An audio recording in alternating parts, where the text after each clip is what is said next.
Assalamualaikum Pak Yai. Waalaikumsalam warahmatullahi wabarakatuh. Alhamdulillah. Terima kasih udah datang ya. Ayo kita ngobrol di sana aja. Boleh Pak. Yuk.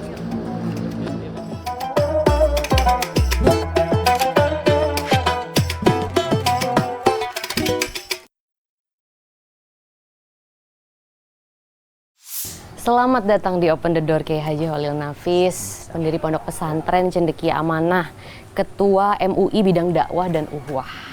Terima kasih atas waktunya bersama kami di sini. Sama-sama, alhamdulillah. Open the door ya Pak, jadi kita pengen buka-bukaan, pengen cerita yang belak-belakan yang jujur, karena banyak hal-hal yang meresahkan soal pesantren belakangan ini Pak Yai, yang membuat kita bertanya-tanya dan juga mungkin agak prihatin ya. Mungkin yang pertama kita bisa awali dari kejadian robohnya musola di Sidoarjo, Jawa Timur, sampai menelan korban hampir 170-an kalau nggak salah. Korban meninggalnya itu sekitar 67 sampai 68 gitu. Nah, kalau Pak Yai sendiri melihat hal itu, sebenarnya mana ya Pak letak salahnya, itu dari manajemennya kah, dari izinnya kah? Karena kan katanya ada anak santri yang ikut membantu. Nah, itu memang hal yang lumrah atau bagaimana Pak? Pertama kita harus bicara soal pesantren dalam konteks sejarah. Oke. Ya, sejarahnya pesantren itu banyak cerita dan banyak pendapat, tapi yang saya mau ambil adalah pertama kali pesantren yang didirikan oleh Sunan Ampel, Raden Rahmat.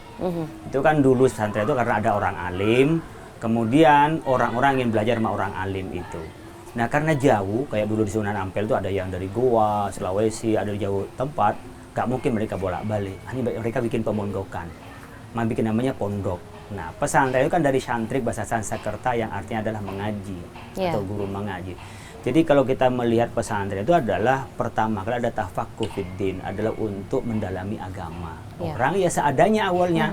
Kayak di tempat ini saung jadi, yang penting asal jadi dibikin saja. Nah, seperti kasus di pesantren Al-Khazini itu dulu mulai 100 tahun lebih di sana itu. Zaman Kiai Khalil Bangkalan, pemberi nasihat tentang pendirinya Nahdlatul Ulama itu sudah minta ngaji murid-muridnya ke Al-Khazini, ngaji kitab tafsir Jalalain itu. Sehingga ketika membangun itu mungkin tidak menggunakan kerangka bangunan modern. Dulu kan bisa dari kayu, dulu kan gotong royong lah, orang bikin lalu lakukan. Nah, lambat laun pesantren itu menjadi alternatif pilihan dan menjadi khas keindonesiaan. Nah, disinilah sebenarnya menjadi problem awal, dengan kapasitas yang terbatas, kemudian orang yang daftar itu banyak. Pesantren salaf itu punya pedoman, siapa yang daftar mau ngaji nggak boleh ditolak. Masa orang ngaji mau ditolak? Dan perlu diingat, pesantren-pesantren yang ada di pedesaan adalah orang yang tidak mampu. Kadang-kadang di rumahnya sudah nganggur, anak-anak nggak bisa diajar oleh orang tuanya, yang penting dia nyantri. Ada yang nyantri dikirim orang tuanya, ada orang tuanya yang ditaruh aja ke kiainya. Bisa bareng-bareng sama kiai, bahkan ada pesantren itu yang masuk ke sawah bareng kiainya, balik juga makan masak bareng sama kiainya, kayak rumah biasa. Mungkin kalau kembali pada zaman Rasul itu seperti Ahlus Suffah.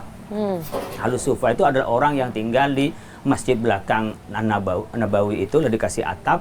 Pada saat berubahnya kiblat dari Baitul Maqdis ke Baitullah, ke Al-Haram itu. Nah, di situ ditempatin dulu ada 70 sampai 400. Mirip-mirip itulah dulu Nabi memberikan bantuan pada mereka untuk makan sehingga melahirkan santri seperti halnya Abu Hurairah, kira-kira begitu.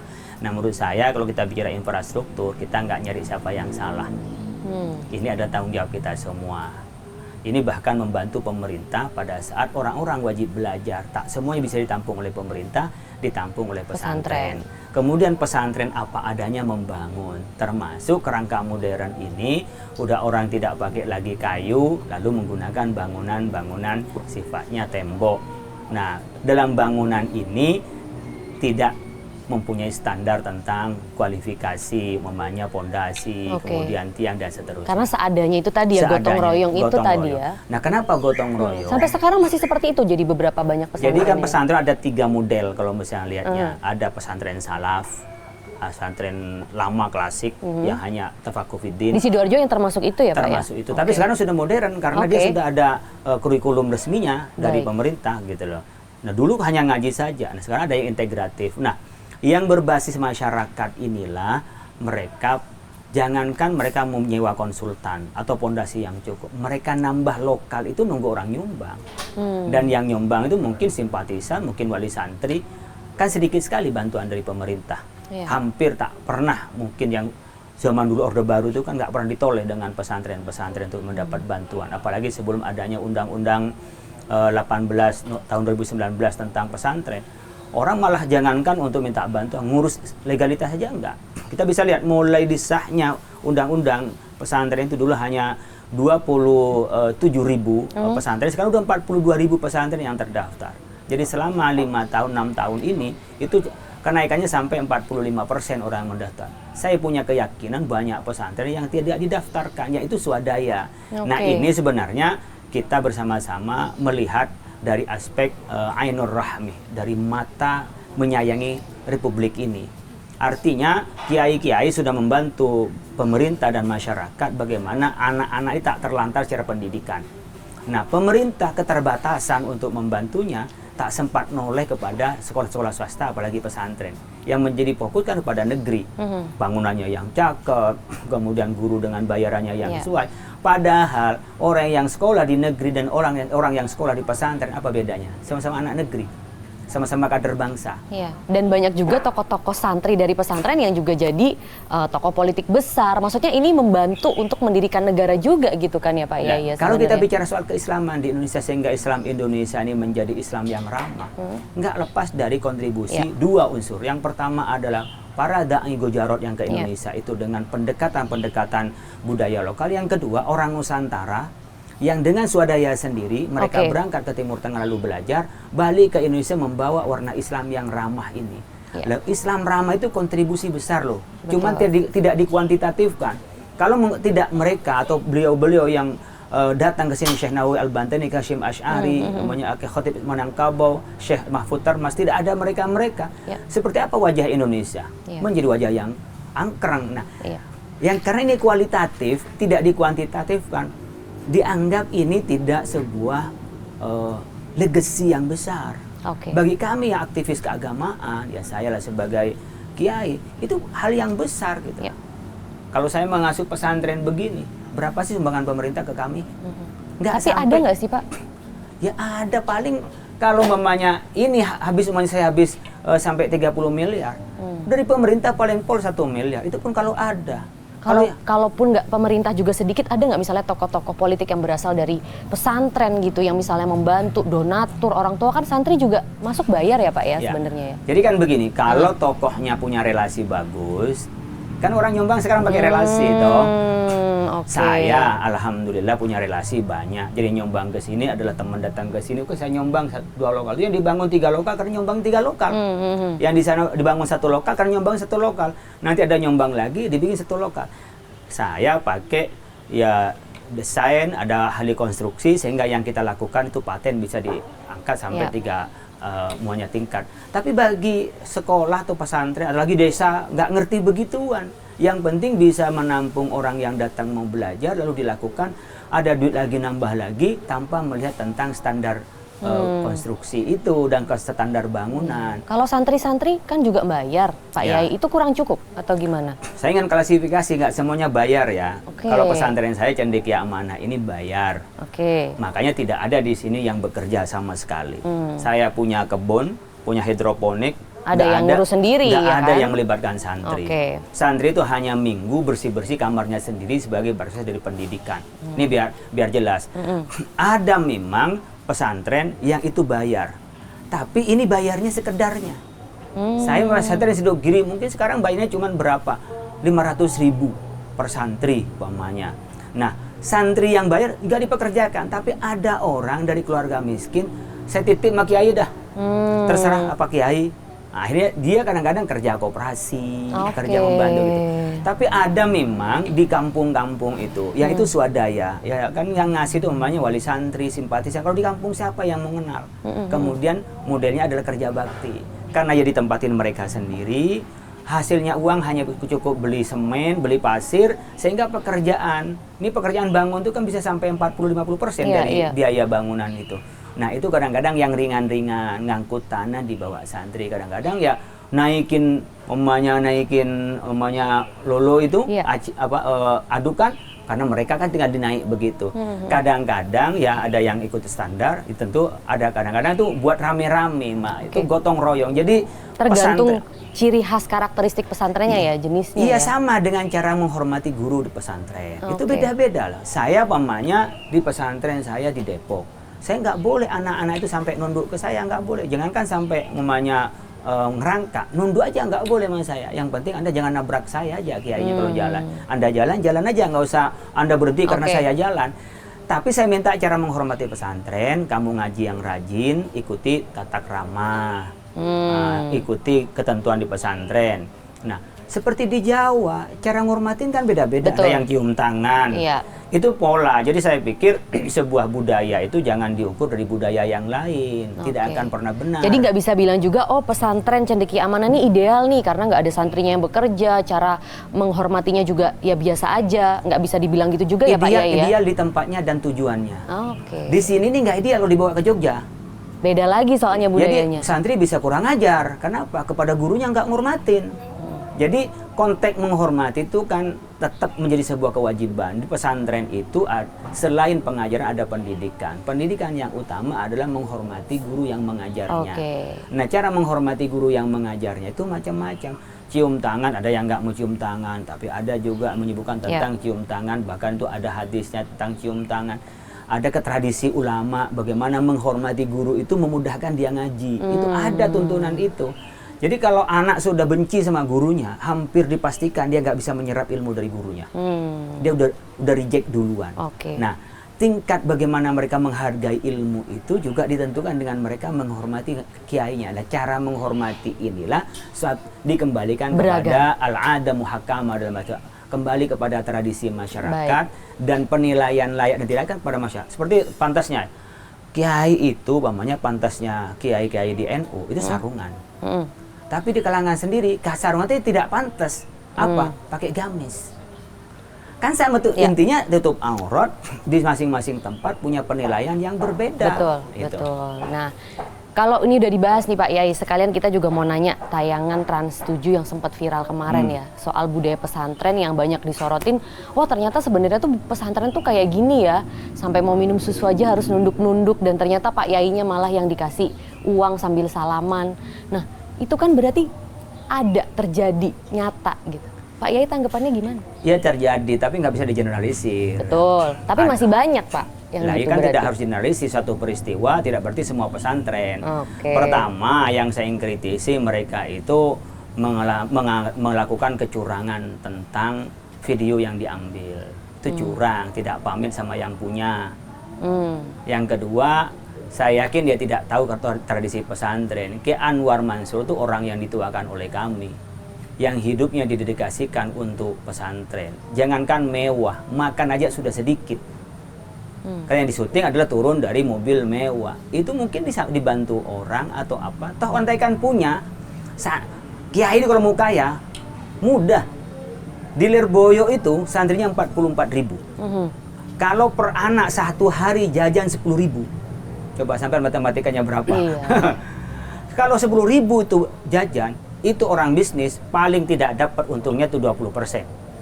Yang lumrah itu adalah 40%. Jadi kalau saya buka minimarket di sana, ya kayak yang kecil-kecil, martnya itu kebutuhan sabun macam-macam, itu sudah kaya. Sebenarnya udah cukup ya. Apalagi kita banyak ngambil distribusi dari beras yang dimakan. Tapi kenapa kalau gitu Pak Yai masih ada yang nunduk-nunduk, ngasih duit?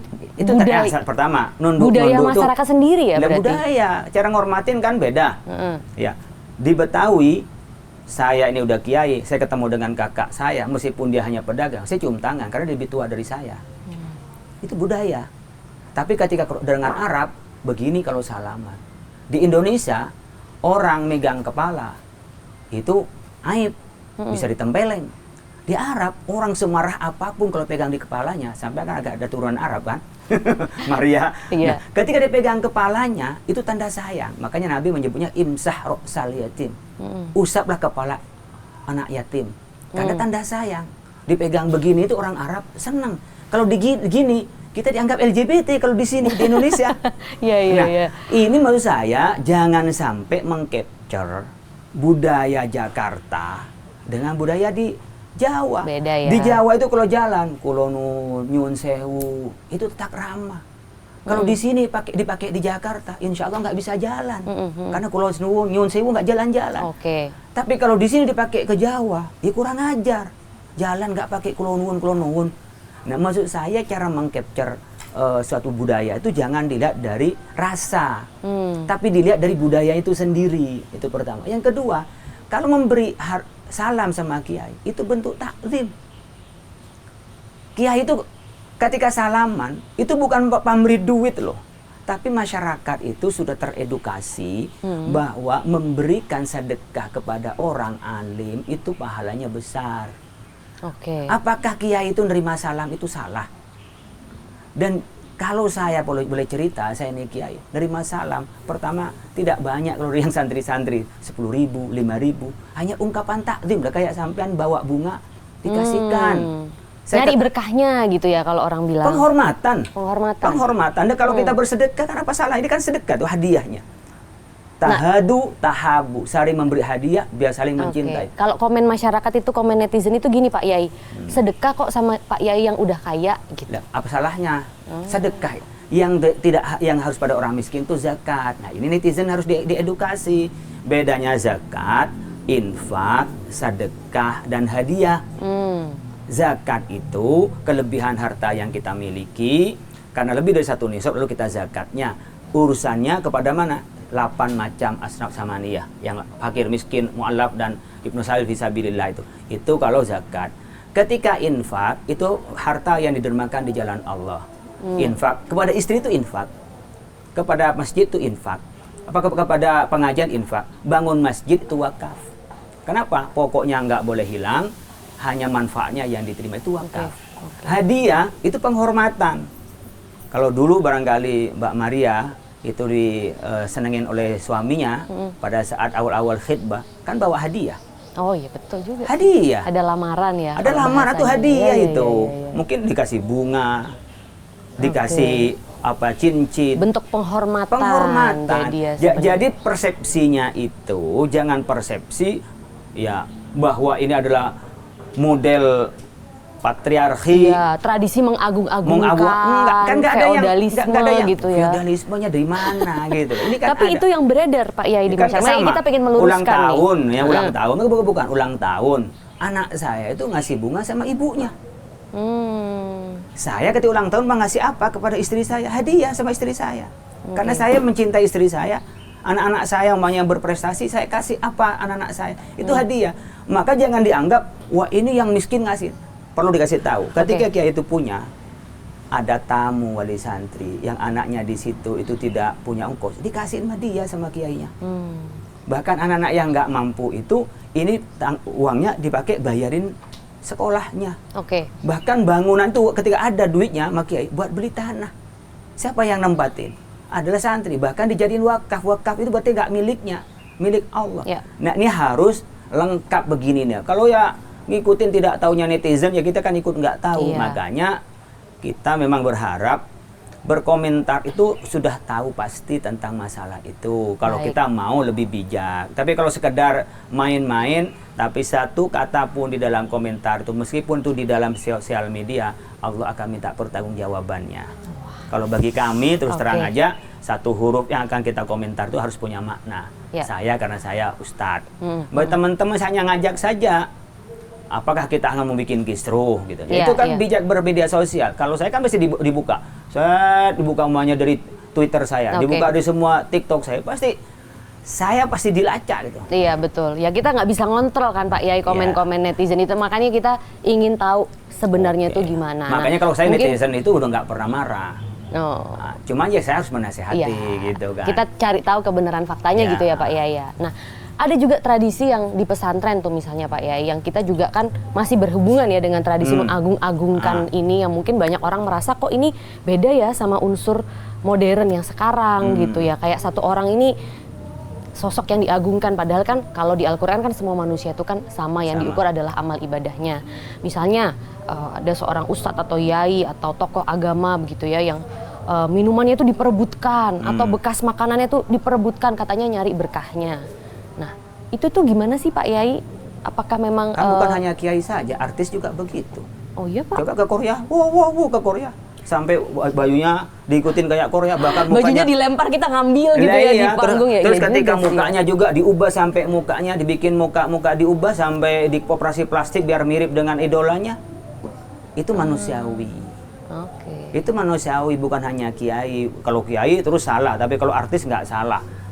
Itu artis yang malah salah. Kiai itu kan begini, kalau ngikutin ajaran yang benar. Tapi kan ada orang yang jiwanya beda. Ada orang yang cepat militan, ada orang yang biasa-biasa saja. Kalau ajaran Islam itu, kenapa Pak diagung-agungkan? Dia telah menuntun dengan ilmunya pencerahan ke jalan yang baik. Artis hanya nyanyian, di kuping saja, tak mengubah kehidupan. Orang udah mengeluh-elukan. Beli tiketnya untuk nonton saja berapa juta. Semua yang dipakai sama dia akan menjadi endorsement itu. Oh ini dipakai artis ini loh, saya berani beli. Baru dipakai loh. Padahal dia dalam aspek keagamaan nggak punya sumber untuk mendekatkan diri kepada Tuhan. Tidak memberikan tambah dekat kepada Tuhan dan tidak bisa mengantarkan pada kebaikan hidup dunia dan akhirat. Kalau tokoh agama Ustadz Yai bahkan yang menuntun ke akhirat ya sebenarnya. Jadi nyari berkahnya itu ya benar juga ya Pak Yai. Apa itu berkah itu? Berkah itu ziyadatul khair. Man tahallaqa bihalatin lam yakhlu hadirhum. Orang yang bergaul dengan orang lain itu pasti ada imbas kebaikannya atau imbas keburukannya. Bahasa orang kita, dekat sama orang jual parfum harum, dekat sama orang buruk maka akan ikut buruk. Oleh karena itu di dalam Islam memang diajarkan bersedekah kepada orang alim, orang soleh itu lebih utama. Apalagi orang soleh alim itu masih keluarga. Nah itu lebih utama. Memang dia diajarkan. Tapi tidak semua hartanya kan. Dia punya ya dikasih. Maka baik. Kemudian kenapa itu kok berebutan Kiai? Ada dua. Kalau saya dulu masih kecil, rebut sisa Kiai kenapa? Karena di depan Kiai itu enak-enak. Oh iya, itu juga makanannya beda biasanya. Jadi ya. biasanya, wah ini kenapa? Karena tuan rumah menghormati Kiai. Dan Kiai itu tidak makan banyak tuh. Masyarakat yang mau. Kalau Anda kedatangan artis siapa idolanya, itu pasti Anda beda. Kenapa ke orang lain boleh beda, kepada Kiai nggak boleh? Padahal ini yang beri pencerahan. Oh berkah Pak, berkah. Memang kita ini dari orang yang baik itu akan lahir kebaikan. Kan nggak salah. Kenapa urusan Kiai? Padahal kalau punya Kiai itu bagus ya. Kenapa? Orang ngasihin sama Kiai dikasih yang bagus. Kayak paling dipakai berapa kali gitu ya, dikasih. Semuanya saya. Setiap tampil di TV dikasih sarung. Betul. Nah sarung saya itu saya pakai. Oh dia sponsor, dia dapat dari saya, dipakai saya kasihin orang setelah itu. Pasti seneng sih yang dia seneng. Ya, terus saya mau nanya itu kalau dia dipermasalahkan salahnya di mana? Salahnya itu. Ini kok kalau Kiai salah, tapi kalau orang biasa enggak. Kiai enggak boleh kaya. Oh ada ajaran Islam tuh wajib zakat, wajib haji. Bisa zakat kalau punya duit. Yang penting satu, caranya halal, menggunakan dengan yang baik. Yang kedua, yang dilarang mencintai harta. Ada orang kaya nggak cinta harta kok. Banyak kiai-kiai yang loman kok. Dulu kayak Sahal Mahfud itu, ketika diundang ke Jakarta, tidur di hotel, itu nggak mau diajari oleh orang yang punya acara. Dia bayar sendiri. Banyak yang begitu. Kenapa kok yang muncul satu dua menjurnalisir semua pesantren? Iya. Nah, kalau banyak ini perilaku nggak baik dalam konteks salaman terlalu nunduk. Ya mungkin kita koreksi budaya, bukan hanya pesantren. Jadi keraton begitu loh. Kenapa pesantren menjadi masalah, keraton nggak jadi masalah? Raja juga masih eksis. Nah, kita adil dimulai dari cara berpikir kita. Tapi kalau sudah dengan bi'aini suhti, sudah kebencian, kemudian memang sudah tidak suka. Ini kan karena pesantren di tempat pendidikan yang baik, kemudian satu kejadian dianggap semuanya. Padahal coba lihat sekolah yang lain. Apa mau akhlak anak-anak kita itu yang ditegur ngerokok, bolehlah itu salah gurunya. Lalu mereka semuanya menjadi satu kesatuan, mereka melawan gurunya. Apa yang akan terjadi di Indonesia ini? Apakah di luar itu pendidikan tidak lebih buruk? Ya, Pak Kenapa Yai. itu nggak disorot juga kalau disorot? Ya saya makna ini adalah bagian dari kritik yang harus kita perbaiki, tapi kritik juga adil. Apakah ini bermasalah hanya pada satu ini atau ini persoalan bangsa? Kalau itu masalah adat ditimpakan pada pesantren, ya sudah budaya Jawa dong, dihapus dong. Itu budaya Jawa. Budaya tradisional. Tradisional, kemudian dia di dalam turun temurun mungkin. Turun temurun, kemudian di dalam pembelajaran pun, di dalam pesantren pun digunakan itu budaya Jawa. Kita paham Pak. Di Madura nggak ada begitu, di Jakarta nggak ada. Tapi kami tidak ingin menyalahkan budaya itu selama dia dalam konteks budaya itu. Yang nggak boleh itu sujud kalau syirik kepada Allah. Tapi kalau kita ya cium tangan, ngormatin bisa. Ada orang yang salah dengan nunduk begini dianggap beruku. Itu kan asumsinya aja. Padahal itu perbedaan perspektif aja ya Pak ya. Mungkin ya si A nunduk, si B enggak di ruangan itu ya beda-beda lagi ya. Tadi itu sayangnya itu kalau kita cium tangan, ngormatinnya. Kalau orang Arab itu dicium kanan kiri. Pak.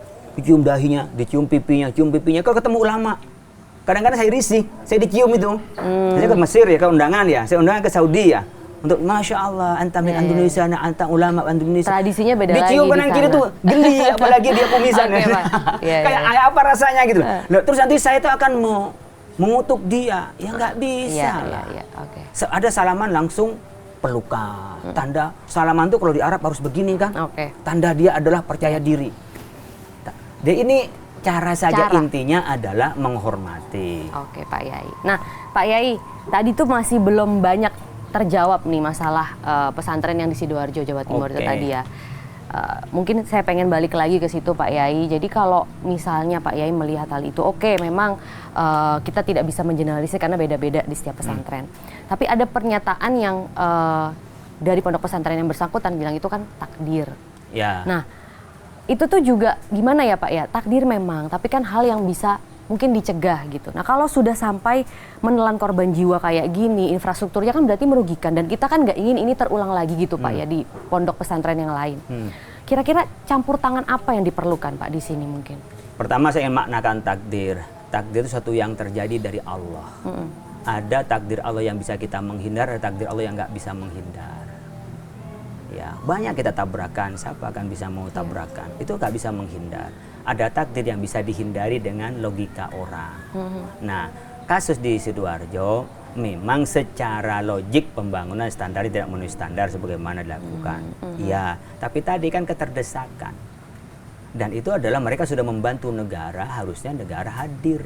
Jadi harus kita maklumi itu Pak? Bukan maklumi, negara harus hadir. Harus hadirnya hadir. Seperti apa kalau gitu yang dibutuhkan? Setiap sekolah atau pondok pesantren itu disupervisi oleh pemerintah. Di dalam undang-undang pesantren itu boleh dianggarkan melalui APBD. Kalau APBN tidak menjangkau, APBD. Kalau sekolah negeri bisa selalu direnovasi, kenapa pesantren di awal tidak disupervisi dan direnovasi? Kan uang rakyat juga. Semua itu swadaya loh kalau di pesantren itu. Kemudian pesantren yang sudah membantu pemerintah dipersalahkan. Maka saya bilang kita semua nggak usah mempermasalahkan. Mari kita susun lebih rapi. Mamanya programnya sekarang pemerintah melakukan audit tentang bangunan. Bagus. Makanya kemarin yang setelah isu di Sidoarjo Jawa Timur itu dibentuk ada Ditjen Pesantren Pak ya akhirnya ya. Pak Yai udah dengar belum tuh? Itu sudah lama diajukan. Oh sudah lama, tapi akhirnya itu baru. Itu mulai zaman Pak Jokowi. Jadi nggak jalan awal-awal tapi belum disahkan. Saya ikut terlibat. Cuman momentumnya sekarang disahkan oleh Pak Prabowo, di zaman Pak Jokowi nggak sampai disahkan. Syarat itu diajukan mulai kalau nggak salah awal-awal Jokowi dengan Kiai Ma'ruf. Itu sudah diajukan kapan bisa disahkan pesantren. Jadi ini bukan persoalan kadus di situ Bondong, nggak ada urusan itu. Tapi saya ucapkan momentumnya terima. Kali momentumnya ya, Pak ya? Hari Santri. Prabowo memberikan kado Ditjen Pesantren. Karena memang itu haknya kok. Pesantren 42 pesantren. Santrinya lebih dari 5 juta. Masa dirjen aja enggak? Wong ikan aja gitu aja ada dirjen ikannya. Kok ada kementerian ikan kok. Gimana? Ini Jadi gini loh, maksud saya ingin ini katanya buka-bukaan kan, Ya, open the betul. door, open the door. Open aja, Pak, semuanya, Mari Pak. kita ini Iya, jujur-jujuran lah kita di sini. Open minded lah kita, Iya, biar tidak biar kita benar-benar paham nih. paham itu. orang Gimana soal umpamanya bola kehidupan apa pesantren. olahraga ada kementeriannya. Ini baru dirjen aja udah kayak besar banget. Ya nggak ada apa-apa. Bahkan nanti ada pesantren apa menteri pesantren pun juga mesti dimaklumi ketika ini ada pendidikan khas. Ada nggak seluruh dunia pendidikan kayak pesantren? Nggak ada. Cuma Indonesia yang punya ya. Yang melahirkan pertahanan untuk menjaga kemerdekaan mana? Pesantren, resolusi jihad itu. Kalau kita ini mau bener Republik, ingat sejarah. Iya. Jas merah, jangan lupakan sejarah kata Bung Nah itu, Karno. lo kan dirjen aja udah kayak hebat karena ini. Enggak, sebenarnya yang pengen Itu. kita tanya itu bukan karena hebat atau apanya, semoga hebat ya. Tapi Iya. cukup nggak dengan Ditjen pesantren itu Ya kita kehadirannya? lihat dulu, tapi itu bukan kado terlalu besar. Perannya kira-kira apa kan? Katanya Pak Yai ikut apa salah satu pendiriannya begitu ya, Bukan mendirikannya. ya kita terlibat. cawe-cawe lah, Ya, ikut-ikutan boleh lah. aja. Mau saya kalau ikut berbiasa. Nah berarti ada saya lah tahu saat info-info itu, dikit misalnya Pak Yai soal Ditjen pesantren ini. Ya kan Kira-kira di Kementerian Agama sudah ada direktur pesantren. Kemudian pesantren itu sekarang sudah banyak segmennya. Di undang-undang itu ada 3 menjadi keharusan pesantren. Pertama pendidikan, yang kedua dakwah, yang ketiga pemberdayaan. Dulu pesantren hanya untuk pendidikan saja, belajar agama. Dakwah sekarang sudah.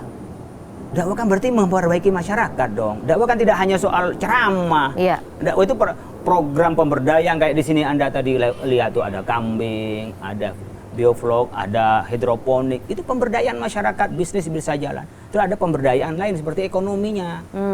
Jadi Cara itu nanti pikir. ada di Ditjen itu ya Pak Di ya? dirjen itu, namanya juga pesantren pasti melaksanakan satu undang-undang. Bisa jadi solusi nggak? Bisa jadi ini bisa dibilang kayak semacam roadmap atau buku pedoman untuk pesantren-pesantren di Indonesia supaya hal-hal seperti masalah-masalah pesantren yang kita tahu nih, infrastrukturnya, tenaga Itu sudah tahu pengajarnya. masalahnya, cuman ngatasinya belum mampu. Nah, berarti dengan pesantren hadirnya nggak tahu Ditjen masalah. itu, kira-kira? Nah, iya, ya kalau nanti dikasih anggaran kan tergantung pemerintah.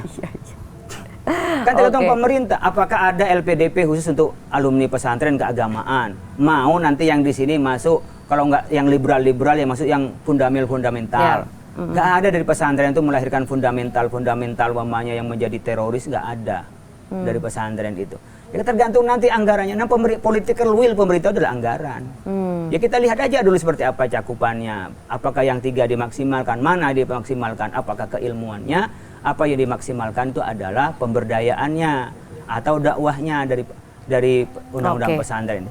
Ya menurut saya secara pribadi ucapan terima kasih secara pribadi dan sebagai pengasuh pesantren ada dirjen pesantren. Tapi ya itu biasa saja lah menurut saya. Enggak muluk lah kalau untuk pesantren yang memerdekakan aja baru dapat dirjen kok. Oke Pak ya. Kok udah kayak tinggi gitu loh, enggak lah. Oke Pak ya, kita berharap besar ya dari situ ya. Kita lihat nanti gimana. Ada cuman direktur tapi anggarannya besar, ngalahin dirjen nggak dikasih anggaran. Namanya pemerintah kan anggaran. Iya. Mereka nggak bakalan bisa kerja tanpa anggaran. Nggak ada anggaran aja nggak bisa diserap, apalagi nggak ada anggarannya. Nah, tergantung anggarannya. Bener lagi tuh Pak Yai. Kalau kita kan biasa bekerja nggak pakai anggaran, mereka ada anggaran aja nggak bisa kerja. Nah, Itu. kira-kira tuh nanti gimana ya. Oke, Pak Yai, kita ke isu berikutnya yang juga meresahkan. Dan ini juga salah satunya meresahkan saya sebagai orang tua juga. Yang sebenarnya saya tuh pengen nih Pak, anak saya tuh bisa juga di pesantren. Karena saya tahu tuh komprehensif lah, dapat ilmu di pesantren agama. cendekia amanah lah. Boleh deh Pak, nggak terlalu jauh soalnya Iya, ya. pesantren Iya. cendekia amanah. Bisa ditengok tiap Sabtu sambil ngaji, doain bareng-bareng. Oh ya, Sekalian promosi lah pesantren cendekia. boleh. Nah, tapi tuh banyak kekhawatiran soal isu-isu di pesantren yang salah satunya nih Pak, waktu saya juga masih jadi news anchor, baca berita tuh setiap sebulan tuh ada lah Pak 1-2 kasus pelecehan seksual di pesantren Pak. Okay. Pertama, mari itu jangan dianggap hanya pesantren, di luar pesantren nggak ada apa-apa. Ada, cuma kan pesantren kan kita tetap berharap tinggi dong Pak sama pesantren. Ada unsur agama soalnya di situ. Sama juga sekolah, memang sekolah ini untuk menciptakan orang buruk. Maksud saya itu kasus yang banyak terjadi di Indonesia. Tidak hanya pesantren, berarti kita harus menyelesaikan pendidikan kita ini dan semua masyarakat ini mari kita bisa mencegah umpamanya dari LGBT, dari pelecehan, itu kita semua. Bukan hanya pesantren. Tapi kalau mau nanya pesantren, saya akan jawab pesantren. Tapi kalau itu ditimpakan hanya persoalan pesantren, bukan luar pesantren, nggak bijak. Karena juga berita bukan hanya setiap bulan, setiap minggu pun juga kami dengar. Di sekolah juga iya, di kantor juga iya. Mungkin tapi harapan masyarakat itu kan tinggi karena menekankan agama kalau pesantren. Oke, setelah itu baru saya soal agama, biar tidak menjadi satu masalah bahwa hanya pesantren yang menjadi masalah. Ini harus kita luaskan. Nah, di pesantren ini harus dilihat. Ini pesantren, panti asuhan, apa ngaji. Orang nggak bisa bedain. Yang kadang-kadang mereka punya ketidaknormalan beberapa yang terjadi, kemudian mereka bikin asrama, bukan pesantren. Nggak ada. Pesantren itu apa? Pesantren rukunnya ada 4 baru namanya pesantren. Kalau nggak ada yang 4, nggak sah jadi pesantren. Apa aja, Pak? Rukun yang pertama ada kiainya. Oke. Yang kedua ada masjidnya. Yang ketiga ada muridnya. Yang ketiga adalah, yang keempat ada belajar mengajarnya. Jadi kita harus cek dulu gitu ya, Pak ya, sebelum nitipin anak di situ. Ngajar ngaji, ustadz pesantren. Ustadz pesantren. Makanya kalau kita ingin lebih selamat, ya mari orang tua tuh yang bijak. Ini masuk pesantren atau masuk mana? Tapi banyak juga loh Pak pondok pesantren yang besar-besar itu. Yang pesantren, saya tidak ingin menutupin itu. Itu semua salah harus diperbaiki. Ya namanya orang hidup kan bukan malaikat. Makanya laki perempuan jangan sampai dekat. Laki perempuan. Kemudian harus ada penjagaan yang khusus. Saya juga di pesantren itu satu kasur nggak boleh dempet dengan kasur yang lain, khawatir bisa malam-malam dia kaki ketemu kaki, namanya anak lagi puber. Itu diantisipasi semua. Mari kita beresin. Caranya gimana kalau menurut Pak Yai itu berarti? Harus apa yang pertama dilakukan? Adalah bikin standar pesantren. Jangan gampang ngeluarin izin pesantren. Oh, ada izinnya ya Pak ya sebenarnya pesantren itu ya? Ilegal, orang bikin usaha tukang sapu aja ada izinnya. Bisa bikin pesantren menciptakan generasi nggak ada izinnya. Izin bangunannya juga sebenarnya ada ya Pak ya? Semua ada, ini kan ada izinnya. Kalau nggak ada izinnya kita salah. Ini kan punya negara hukum. Mari tegakkan hukum itu, berikanlah mereka tuh edukasi. Yang kedua, bantu. Berapa nanti anak-anak yang tidak sekolah kalau tidak ditangani oleh swasta? Kita harus berterima kasih sama ormas-ormas kalau di dalam Islam ya, atau organisasi lain di lain agama Islam. Kalau nggak dibantu oleh yang ormas itu, banyak yang putus sekolah loh, negerinya nggak cukup. Jadi maksud saya, di mana Pak penyelesaiannya? Bikin standar. Kemudian pemerintah hadir. Jangan masyarakat itu bekerja sendiri, pas salah hanya nyalahin masyarakat. Nggak bijak dong. Kalau salah, namanya juga penyimpangan, nggak membenarkan. Tapi ditumpukan sementara nggak pernah hadir membina, itu kesalahan lebih besar. Sudah tidak menyelesaikan masalah, ketika timbul masalah hanya mempermasalahkan. Nah di sini, jadi umpamanya boleh, kan sama dengan kita mau bikin usaha, harus ada izinnya, harus punya NPWP, dan seterusnya. Kenapa nggak itu diberlakukan? Nah, kalau dia berani melarang, berani ngatur, berani ngasih solusi. Nah, ini mungkin solusinya lewat Dirjen Pesantren ini ya, semoga ya Pak Yai. Itu berharap begitu. Kita berharap di situ ya, menyelesaikan masalah-masalah Dirjen belum ada, di pesantren sudah ada masalahnya. Republik ini belum ada, pesantren sudah ada. Tapi Republik setelah merdeka lupa sama pesantren yang berjasa. Makanya banyak ini masalahnya di mana? Masalahnya pemerintah tidak hadir. Semua pokoknya dari situ ya Pak Yai. Nah iya, kalau dari awal hadir, seperti halnya coba, tidak boleh buka usaha, ditutup, selesai. Kalau ada anak santri, kita siapin untuk buku, untuk gedungnya, kemudian apa namanya berkenaan dengan kurikulumnya, ditaruhlah kiainya, ditaruh gurunya, kayak seperti di negeri, nggak ada masalah. Dicari tokoh yang memang benar-benar betul layak gitu ya, jadi nggak ada penyimpangan gitu ya di situ. Ini saya bilang, saya nggak menyalahkan pemerintah, tidak mentolerirkan kesalahan, tapi mari kita bijak menyelesaikan masalah, bukan salah ini, salah itu. Kalau cuma nyalain pinter lah, saya tukang nyalain kok, tukang komentator itu. Nah tapi kalau misalnya untuk pesan untuk orang tua aja supaya nggak khawatir lagi nitipin anaknya ke pesantren, karena ada banyak isu pelecehan ini itu gimana Pak Yai? Pertama, menghindarinya gitu. Pertama, kalau saya di pesantren saya Cendekia Amanah itu orang yang mau nyantrikan survei dulu pesantrennya. Oke. Lihat dulu kiainya. Tokoh Lihat agamanya dulu di situ ya. berkenan guru-gurunya. Iya. Lihat tentang asramanya, toiletnya cocok masuk. Nggak cocok cari lagi. Kiai. Jangan sampai penampilannya sorbannya wah nggak sekolah dia. Meskipun sorbannya gede, ya nggak ada gunanya. Dia nggak pernah mondok, nggak pernah belajar agama yang benar, hanya belajar terjemahan. Ngomongnya bagus, tapi nggak ada ilmunya. Nah ini banyak orang sekarang tertipu. Ketika udah tertipu, pesantren yang baik-baik kena semua. Imbas ya. 1 dari 42.300 sekian. Lalu menjurnalisir semua pesantren. Ada pesantren yang sampai sekarang nggak terima sumbangan dari pemerintah. Pesantren Sidogiri, Pasuruan. Pesantren saya yang dulu saya mondok di situ. Nggak pernah nerima. Dan itu dari swadaya, dari mereka bisnis. Muridnya lebih dari 10.000. Apa mereka minta pada pemerintah? Enggak. Apa nggak membantu pemerintah? Itu kewajiban siapa? Nggak ada kewajiban kiai. Apalagi yang orang ya, nih Prof. Oman, mantan staf ahli dan mantan dirjen di Kementerian Agama, sekarang pengasuh pesantren Alhamidiyah. Dia tuh cerita tuh dia sendiri, dulu nggak kuat sekolah, apa mondoknya di Ciamis, karena dia nggak dibekali apa-apa sama orang tuanya. Iya kiainya nandur ikut nandur, pulang masak bareng kiainya, makan bareng sama kiainya. Punya duit dia bisa kuliah ke UIN, sampai sekarang jadi profesor. Ketika jadi profesor dia punya duit. Lalu dia bawa duit salaman sama kiainya. Kiai, apa itu dianggap feodal? Nah, saya ini dari sekolah, mamanya dulu di pesantren yang saya apa adanya. Nyeker saya. Sekarang saya punya duit, pulang saya salaman sama kiai. Salaman 10 juta kayak, 20 juta kayak. Apa salahnya? Saya dulu tuh nggak punya dikasih makan. Oke, jadi ada juga balas budi gitu ya. Nah, tapi kenapa tuh Pak Yai pesantren Sidogiri tuh nggak mau menerima bantuan pemerintah? Padahal pengen pemerintah hadir katanya buat pesantren. Dulu kan begini, ini biarkan saja. Ya kan ada, memang dia bisa sendiri, kemudian bisa melakukan sendiri, kemudian dia bisa mandiri. Kan ada yang tidak mau merepotkan. Tapi nggak ada masalah di situ Pak Yai? Nggak ada masalah. Oke. Saya ingin menyampaikan tak semuanya pesantren itu mengajukan proposal. Oke. Jadi maksud saya ingin memberikan view yang objektif dan cover board setnya ada. Ada pesantren model salaf, ada pesantren kholaf, ada pesantren integratif. Balik lagi beda ya, tergantung pesantren, kebijakan pesantren masing-masing. Makanya kalau meliput sesuatu itu satu kejadian, oke lah satu itu dikomentari.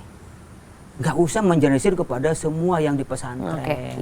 Dan kenapa kemarin itu meledak? Orang tua dijadiin video seakan-akan orang tua itu yang minta dihormati, yang mewah-mewah. Ya orang marah. Kalau padahal di dalam itu ada 12 video loh.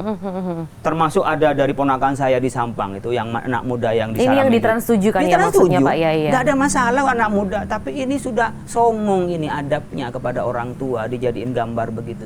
Yang muridnya bisa bayangin, yang alumni-alumninya kayak Said Agil Sirot itu Kelurahan Lirboyo loh. Ketua MUI pusat ini Kelurahan Lirboyo loh. Nah dia punya murid-murid, dia punya pesantren-pesantren. Kemudian kiainya digituin, ya sampai aja orang tuanya digituin gimana rasanya. Terus setelah marah, waduh nggak bisa hadir. Orang bikin gara-gara, orang nggak boleh marah, ya gimana? Padahal itu bentuk kasih dari seorang anak santri kepada gurunya. Ya, itu gitu kan pasti ya. Santri itu dikasih orang tua, duitnya kasihin nak belajar takdim sama kiai, belajar menghargai kiai, kan gitu. Iya, nggak minta juga kiainya kan? Nggak ada lah kiai itu minta, kalau minta berarti udah nggak kiai. Oke Pak Yai. Di mana orang yang minta salam, minta pemberian, itu bukan kiai. Menurut saya kalau yang memang mau santrenin, percaya silah santrenin. Nggak percaya, jangan sampai kita melakukan sesuatu yang tidak percaya. Dalam bahasa kaidah fikihnya itu atau hadis Nabi juga, da ma yuribuk ila ma la yurib. Tinggalkan yang ragu kepada yang yakin. Silahkan. Gitu. Yang nggak saya nggak percaya pesantren, ya nggak apa-apa. La yukallifullahu nafsan illa wus'aha, nggak ada paksaan. Yang penting jangan lupa tuh tadi ya Pak, tipsnya cek dulu. Iya, kiainya siapa dulu, mondoknya di mana. Sesimpel itu sih perilaku sebenarnya kiainya ya. apa. Tapi orang yang mampu bayar, Mbak Maria. Maksudnya? Kalau orang yang di rumahnya anaknya 5 nggak punya pekerjaan. Nah, itu gimana? Itu yang penting di desa kan terjadi yang penting seperti itu, anak Pak. keluar. Iya, Pak. Benar loh, Pak. Jadi ada kondisi ideal. Ada yang kurang Ada ideal. yang kurang ideal. Ada yang sama sekali karena terpaksa, Mbak Maria. Yang terpaksa kewajiban siapa? Pemerintah. Kemudian kiai nggak tega, kemudian kiai diambil yang pesantren. Ada yang diambil panti asuhan. Panti asuhan bukan pesantren. Ini kan semua dibikin generalisir, panti asuhan lah, rumah tahfidz lah, itu bukan pesantren itu. Iya. Kita kembali pada definisi pesantren yang ada di dalam undang-undang. Itu biar jelas. Jadi Kalau kan, ini dalam di perumahan keagamaan boleh, tapi bukan pesantren. Nah, itu kadang-kadang kan mungkin masyarakat di desa-desa gitu kan udah pasrah aja ya, Pak ya. Yang penting anaknya belajar dikira itu pesantren, padahal itu mungkin cuma kelompok ngaji kecil atau gimana, atau mungkin juga pesantren tapi nggak jelas gitu ya, Pak ya. Yang penting keluar belajar, tahu-taunya di situ ada kejadian lah. Dan biasanya dari keluarga yang kurang pendidikan, keluarga kurang mampu, itu kadang-kadang anaknya melahirkan anak yang nakal. Nah, itu juga Pak stigmanya, biar anak nggak nakal masukin pesantren aja, itu gimana sih Pak Yai? Lah iya kan itu, jadi ada pesantren yang memang ya menampung begitu tuh ada. Itu kan berarti bentuk kebaikannya pesantren. Kalau pesantren yang di kota nggak ditanya dulu. Nah itu tuh sebenarnya salah atau enggak sih Pak? Kayak gitu tuh? Iya, persepsi salah. Karena apa? Ya dia udah nggak mau, orang tuanya aja udah angkat tangan ngerawat anaknya. Pas nanti nyampe di pesantren nakal, kiainya yang disalahin. Coba. Serba salah juga ya. Dan di sini harusnya negara hadir ya Pak ya? Semuanya kan masalah negara. Kan bukan mau pesantren mau sekolah, kan punya negara. Republik ini adalah negara, ada pajak dari rakyat. Ya. Kenapa kalau yang ini kayak hidup harus sendiri? Wah, ini yang salah. Kenapa bikin? Nggak bikin salah, dibikin salah.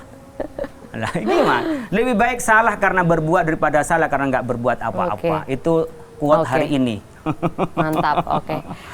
Kemudian Pak Yai, kita tahu nih santri-santri banyak sekali dan lahir juga sebagai tokoh-tokoh, tokoh-tokoh negara, tokoh-tokoh keagamaan, tokoh-tokoh politik, masuk juga ke partai-partai. Pesantren ini kan pilar negara. Pak Yai pengen ada negara juga yang hadir, idealnya di sini. Yeah. Nah, kenyataannya belum seperti itu. Tapi padahal sering nggak sih Pak dimanfaatkan untuk meraup suara politik? Ya siapa yang memanfaatkan, siapa yang dimanfaatkan sama kan tergantung persepsinya. Tapi terjadi itu Pak Yai. Ya namanya orang kampanye kan kayak sales. Dia jualan. Kiai datang didatengin. Kiai itu nggak nolak tamu. Tadi sampai datang ke sini berapa tamu saya yang datang tanpa janjian. Di rumah sekarang nggak pulang. Setiap hari datang. Gitu ya Pak ya? Lah iya. Apalagi pejabat datang, ya datang aja. Salaman ya salaman. Kan datang pejabat nyalam duit. Apa salahnya coba? Wong ada orang yang malah datang-datang kepengen ketemu toko biar pulang disalamin duit. Dan ini itu bentuk relasi lah, ya mana berarti? Ada kiai datang-datang kepada caleg. Kok malah kiai yang disalahkan? Calegnya dong yang disalahin. Tapi kan ketika caleg atau tokoh politik datang gitu ya, berarti kan ada hal yang manfaat suara lah di situ yang dihadap, yang didapatkan. Oh enggak? Belum lah. Misalnya nih saya caleg datang ke pesantren sini, Pak nyoblos saya ya santri-santrinya, itu terjadi nggak? Nggak ada, santri juga nggak wajib nyoblos kok, gimana nyoblos? Tapi itu terjadi nggak? Nggak ada, nggak terjadi. Anak santri SMP kan nggak nyoblos. Yang lebih gede kalau yang gitu. Lebih gede, ya paling kuliah. Atau alumni-alumninya kan kadang beberapa pesantren kan kuat Pak untuk ya, alumni-alumninya. Namanya orang kampanye kan begini, kalau saya datang ke Mbak Maria, kemudian saya mengagungkan orang tuanya Mbak Maria kan pasti juga simpati dong ke saya. Karena orang yang Anda hormati, saya hormati, maka Anda pasti juga simpati dong dengan begitu. Makanya para caleg itu datang pada kiai, karena kiai itu adalah orang yang setiap saat itu nanam, membina. Kemudian ada orang yang hanya butuhnya 5 tahunan datang lagi. Kayak mana ada yang kiai kampanye? Kecuali memang kiai politik. Harus dibedakan kiai, politisi, atau politisi anaknya kiai, mantunya kiai, temannya kiai. Kiai yang jadi politisi, anak kiai yang jadi politisi, banyak tuh Pak. Emang salah? Nggak salah sih, Ya, terus, cuma maksudnya ada.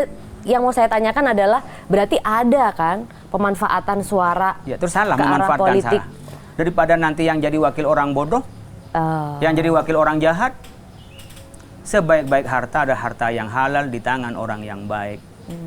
Kalau yang punya bakat politik, anak saya, mantu saya, atau teman saya persilahkan. Saya nggak bakat politik. Karena juga politik bukan sesuatu yang aib. Politik itu adalah jalan sehat, jalan baik untuk menyebarkan kebaikan. Tanda tangan untuk kebaikan. Di politik. Nggak salah. Wong kita tidak, ini hanya area perjuangan. Perjuangan kultural, kita dengan bikin pengajian kayak tadi, santri, ada struktural. Kultural bisa dihabisin kok. Wong kita suruh lewat sana ya, tiba-tiba dipotong oleh karena kebijakan. Oh, kita jangan lihat yang haram-haram ya, tiba-tiba ngundang orang yang telanjang-telanjang. Nah, itu bagian perjuangan.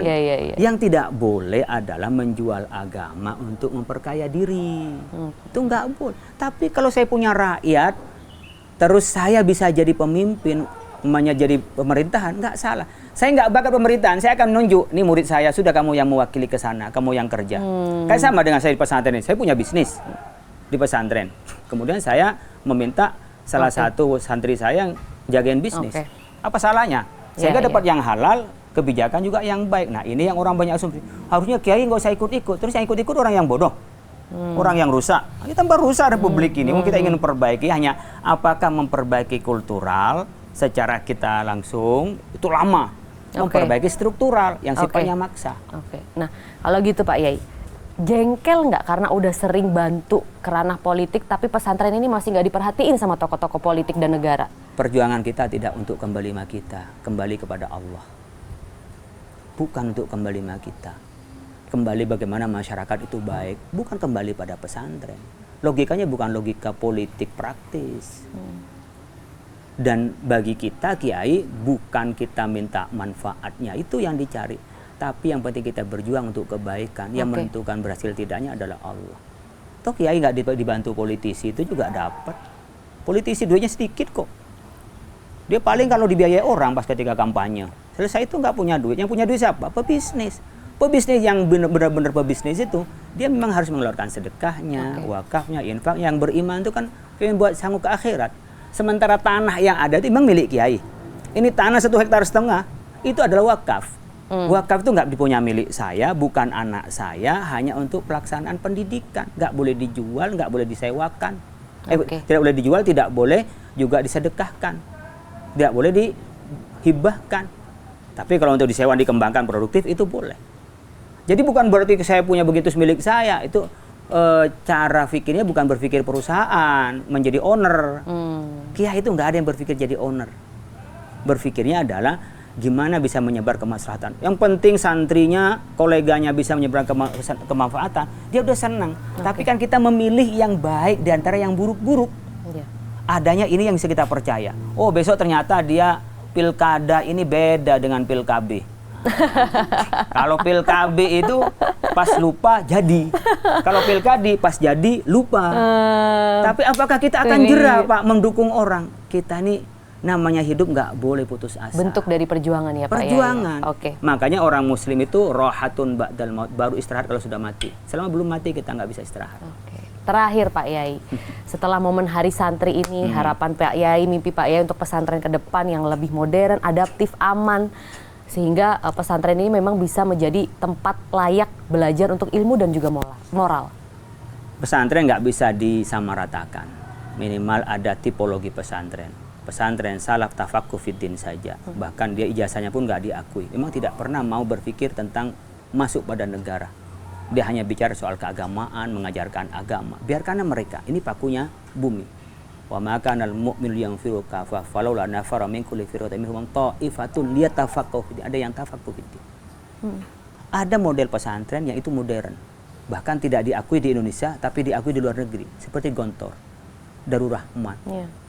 Itu alumninya sekarang jadi dirjen, jadi wakil menteri luar negeri. Pak Fakhir itu dari Gontor. Darul Rahman banyak. Nggak diakui di Indonesia lu ijazahnya. Disebut dengan pesantren modern. Biarkan khasnya. Pilihan orang pendidikan kan nggak harus seragam. Ada yang integratif.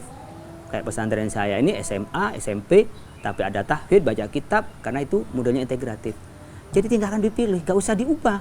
Yang salaf seperti Lerboyo, seperti Sidogiri, ya, Al-Anwar di Sarang, itu ya biarkan aja mereka itu sebagaimana spesifikasinya, karena ini juga pakunya Indonesia yang mendorong kemerdekaan juga. Tapi yang akan mengambil dari modernitas, kemudian yang tidak bahaya terhadap eksistensi pendidikan kita, ya kita bisa akomodir. Disebut dengan al-mahafadhu alal qadimi sholih wal akhdhu bil jadidil aslah. Kita memelihara tradisi lama yang baik, jangan tercerabut dari asli dan khas kebudayaannya. Kemudian kita mengambil yang baru, yang akomodatif dan lebih bermaslahat. Jadi tidak boleh kita tercerabut. Indonesia tidak bisa jadi Amerika. Juga Indonesia tidak bisa jadi seperti di Timur Tengah. Indonesia adalah Indonesia yang punya kekhasan, tapi kemajuan-kemajuan yang lebih baik di Eropa, Amerika, Timur Tengah kita bisa ambil. Jadi jangan sampai kita ini salah. Kita harus ingat pada trisaktinya Bung Karno. Daulat bernegara, mandiri secara ekonomi, dan berkepribadian secara sosial budaya. Kiai Haji Holil Nafis, mantap sekali. Terima kasih atas waktunya buka-bukaan di Open the Door bersama kami. Open the Door. Terima kasih Pak Yai, semoga sukses terus. Amin. Pesantrennya melahirkan santri-santri yang bermanfaat untuk negara ke depannya. Amin ya rabbal alamin. Amin. Wassalamualaikum warahmatullahi wabarakatuh. Terima kasih Pak Yai.